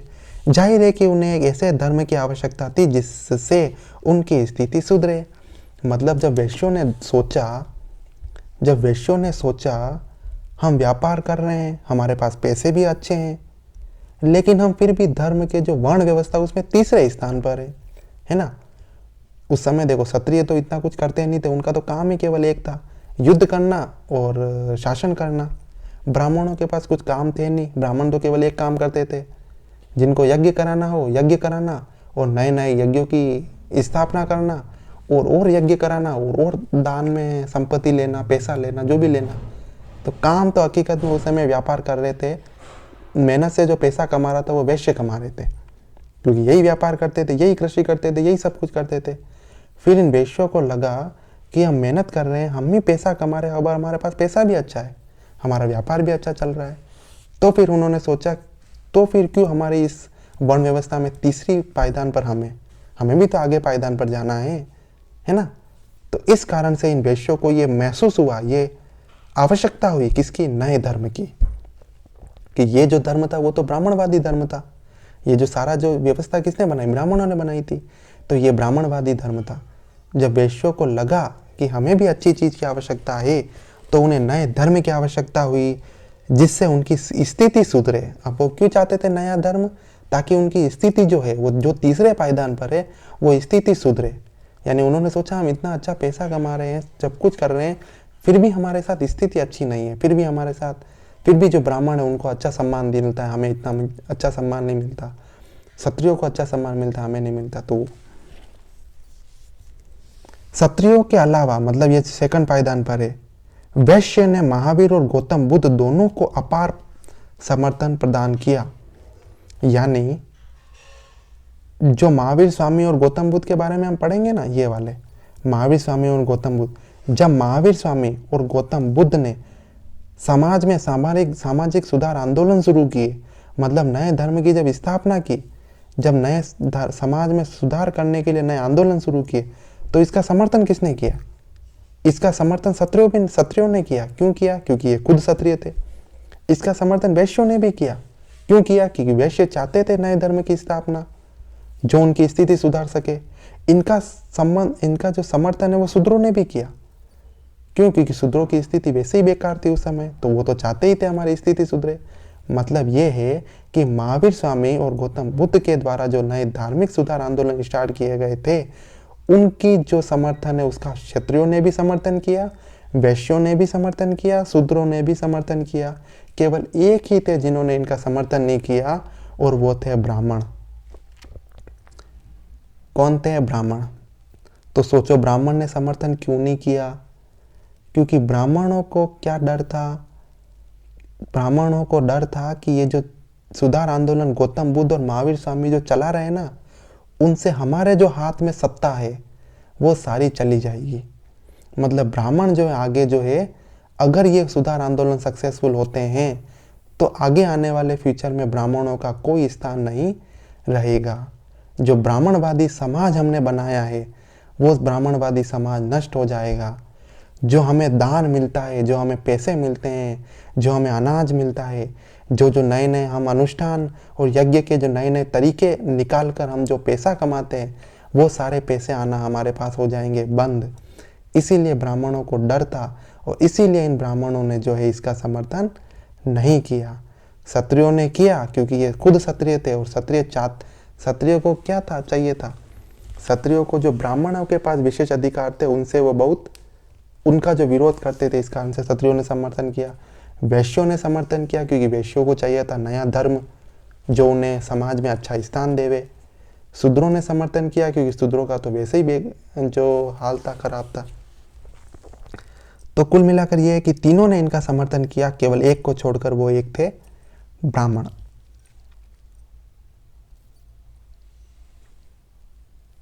व्यापारियों ने, जिसे सेठी कहा जाता था, गौतम बुद्ध और उनके शिष्यों को सुंदर उपहार दिए। व्यापारियों ने, जिन्हें सेठी कहा जाता था, मतलब ये है कि ये जो वैश्य थे, जो व्यापारी थे, व्यापारी कौन थे? वैश्य थे। मतलब इन व्यापारियों ने गौतम बुद्ध को, महावीर स्वामी को समर्थन देने के लिए उन्हें क्या दिया? उपहार दिए, सुंदर सुंदर उपहार दिए। किनको? महावीर स्वामी और गौतम बुद्ध को। इसके कई कारण थे। सबसे पहले प्रारंभिक चरण में जैन धर्म और बौद्ध धर्म ने विद्यमान वर्ण व्यवस्था को कोई महत्व नहीं दिया। अब इन वैश्यों ने, इन व्यापारियों ने इन महावीर स्वामी और गौतम बुद्ध को इतने सुंदर सुंदर उपहार क्यों दिए? क्यों? क्योंकि महावीर स्वामी और गौतम बुद्ध ने ये जो वर्ण व्यवस्था ब्राह्मणों ने बनाई थी, ब्राह्मण, क्षत्रिय, वैश्य, शूद्र, ये जो वर्ण व्यवस्था ब्राह्मणों ने बनाई थी, उस वर्ण व्यवस्था का इन्होंने बिल्कुल भी समर्थन नहीं किया। और इस वर्ण व्यवस्था को गौतम बुद्ध और महावीर स्वामी ने क्या कर दिया? नकार दिया। इस कारण से जो वैश्य ने इन्हें बहुत सारे सुंदर सुंदर उपहार दिए। किनको? महावीर स्वामी और गौतम बुद्ध को। राइट। यानी ये जो है वो वर्ण व्यवस्था को महत्व ही नहीं देते थे। महावीर स्वामी और गौतम बुद्ध कहते थे कि ये जो ब्राह्मणों द्वारा वर्ण व्यवस्था बनाई गई है ये बेकार है, इसका कोई महत्व नहीं है, और ये समाज में बिल्कुल भी अस्तित्व नहीं रखती है। राइट। दूसरा, उन्होंने अहिंसा का उपदेश दिया। और क्यों इन्होंने उपहार दिया? मतलब कुल मिलाकर ये है, क्षत्रिय, वैश्य और शूद्र क्यों महावीर स्वामी और गौतम बुद्ध का समर्थन कर रहे हैं, वो कारण बता रहे हैं। पहला तो ये है कि वर्ण व्यवस्था को उन्होंने क्या माना, नकार दिया। दूसरा कारण ये बता रहे हैं कि उन्होंने अहिंसा का उपदेश दिया। अहिंसा मतलब हिंसा नहीं करनी है। तो ऐसा है जो इन्होंने महावीर स्वामी और गौतम बुद्ध ने उपदेश दिया, जिससे विभिन्न राज्यों के बीच युद्ध का अंत होने के फलस्वरूप व्यापार और वाणिज्य को बढ़ावा मिला। मतलब जब महावीर स्वामी ने और गौतम बुद्ध ने अहिंसा का उपदेश दिया, अहिंसा मतलब हिंसा नहीं करनी है, हिंसा नहीं करनी है मतलब युद्ध नहीं करना है। और जब युद्ध नहीं होगा तो समाज में क्या रहेगी, शांति रहेगी। और जब शांति रहेगी तब क्या होगा, व्यापार अच्छा होगा। और जब व्यापार अच्छा होगा तो वैश्य की स्थिति क्या होगी, और सुधरेगी, क्योंकि व्यापारी सारे क्या हैं, वैश्य हैं। तो दूसरा कारण ये बताया है कि वैश्यों ने इतना अच्छा सुंदर जो उपहार है वो महावीर स्वामी और गौतम बुद्ध को इसलिए दिए क्योंकि गौतम बुद्ध और महावीर स्वामी ने अहिंसा का समर्थन किया था। और इसी अहिंसा के कारण व्यापार जो है उस समय बहुत क्या हुआ, फला फूला, मतलब व्यापार जो है बहुत आगे बढ़ा। राइट। तो पहला कारण क्या हो गया, वर्ण व्यवस्था को नकार देना। दूसरा कारण हो गया अहिंसा का समर्थन करना। राइट। इसीलिए ये वैश्य जो हैं वो इन क्षत्रियों का समर्थन कर रहे हैं, क्योंकि महावीर स्वामी और गौतम बुद्ध क्षत्रिय ही थे, इसी कारण वो समर्थन कर रहे हैं।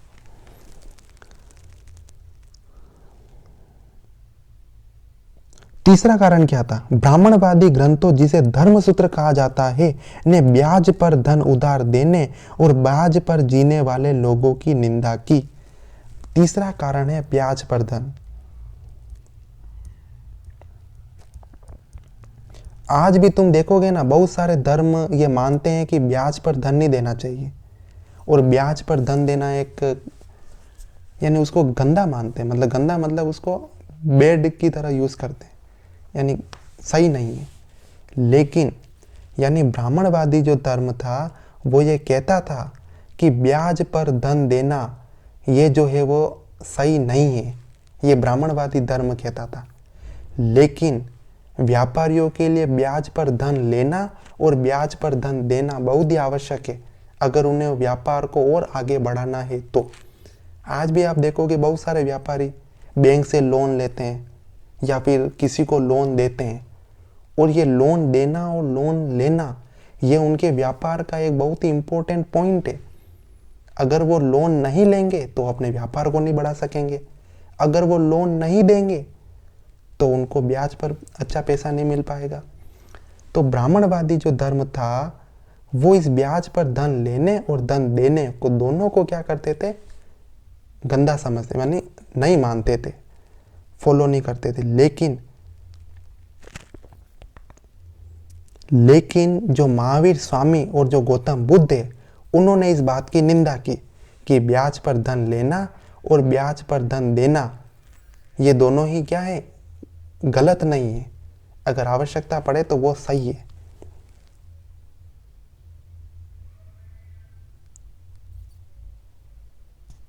राइट। तो महावीर स्वामी और गौतम बुद्ध ने ब्याज पर धन देने और ब्याज पर धन लेने और उस पर जीवन जीने को बुरा नहीं माना है। राइट। और इन दोनों ने जो है इस बात की निंदा की है कि जो ब्राह्मणवादी धर्म है वो ये कहता है कि ब्याज पर धन लेना और धन देना जो है वो गलत है, ये गलत नहीं है। ये महावीर स्वामी और गौतम बुद्ध कहते थे। और ये चीज़ क्या थी, वैश्यों के समर्थन में थी, क्योंकि वैश्य चाहते थे उस समय जो व्यापारी थे अधिकतर कि ब्याज पर धन लेवें और देवें, क्योंकि इससे उनका व्यापार बढ़ेगा, है ना। तो इस कारण से जो वैश्यों ने महावीर स्वामी और गौतम बुद्ध को बहुत सारे क्या दिए, उपहार दिए।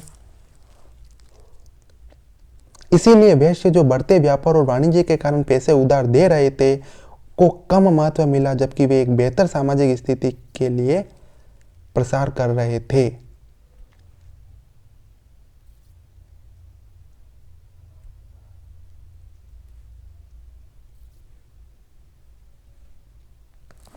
दूसरी तरफ निजी संपत्ति के विभिन्न स्वरूपों के विरुद्ध कड़ी प्रतिक्रिया भी मिलती है। पुराने जमाने के लोगों को चांदी, तांबे और संभवतः सोने के सिक्कों का उपयोग और संचय पसंद नहीं था।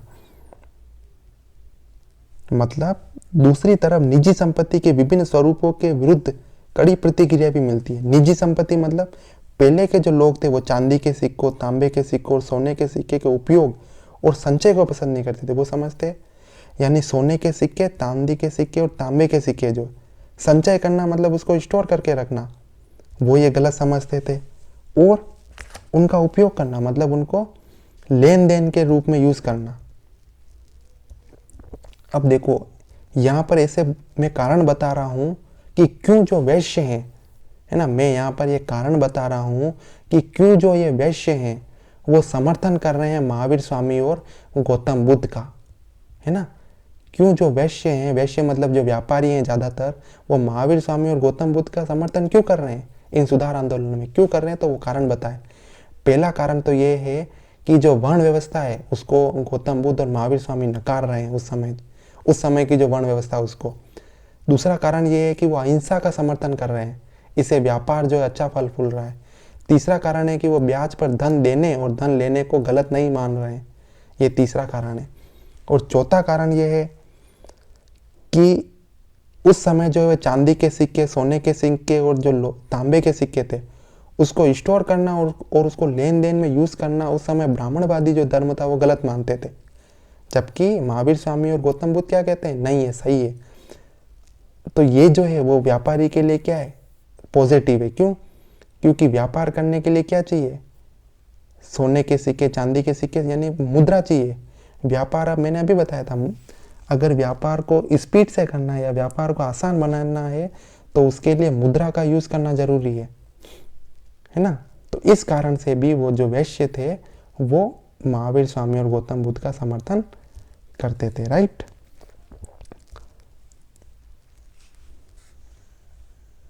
उन्हें नए घर और कपड़े, परिवहन की आरामदायक व्यवस्था, युद्ध और हिंसा इत्यादि पसंद नहीं थे।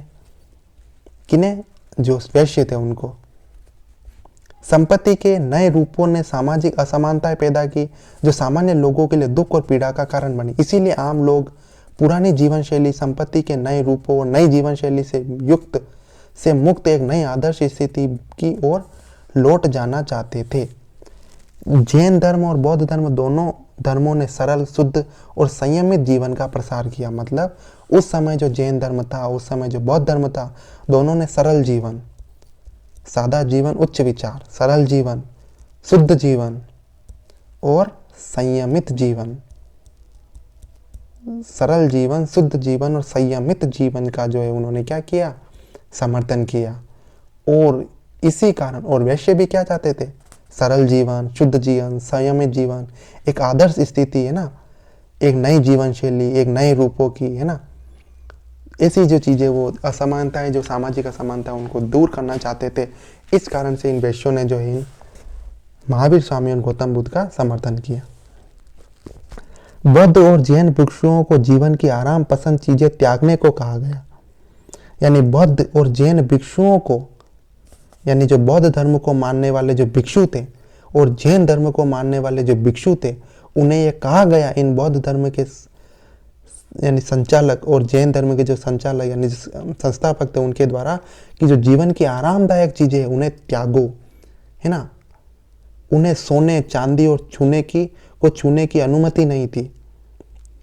उन्हें अपने संरक्षकों से केवल उतना ही स्वीकार करने की इजाजत थी जो शरीर और आत्मा को साथ रख सके। मतलब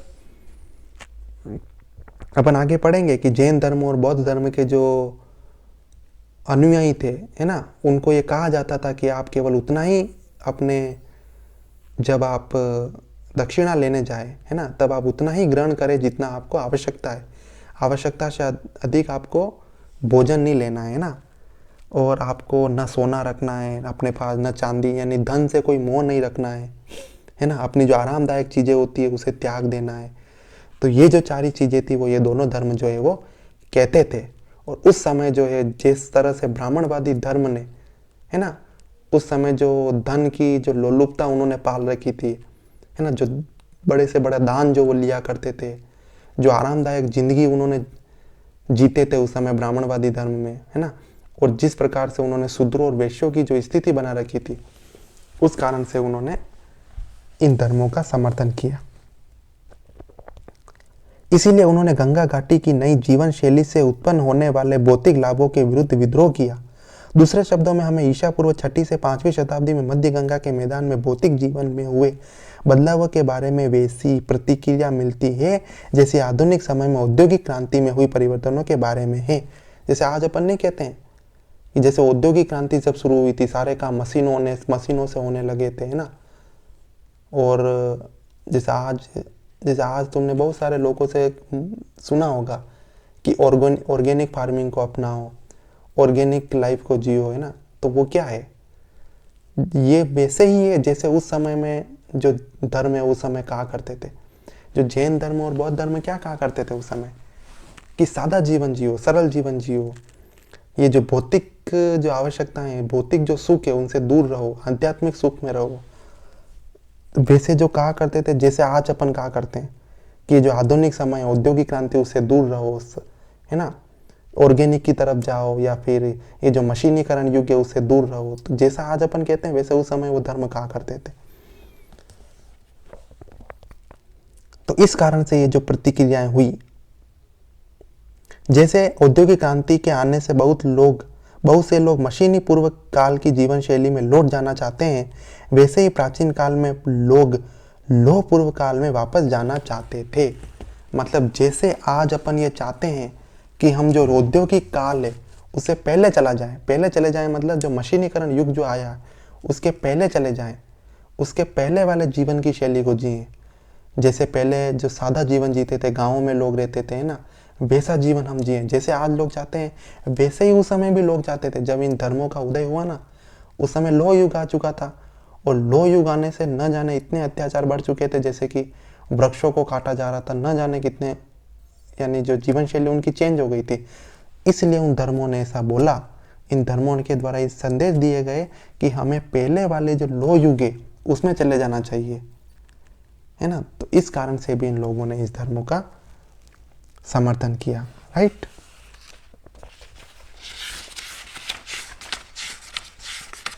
इस वीडियो में हम पढ़ते हैं इतना ही, अगली वीडियो में हम पढ़ेंगे इससे आगे, राइट फ्रेंड्स। तो मिलते हैं नेक्स्ट वीडियो में।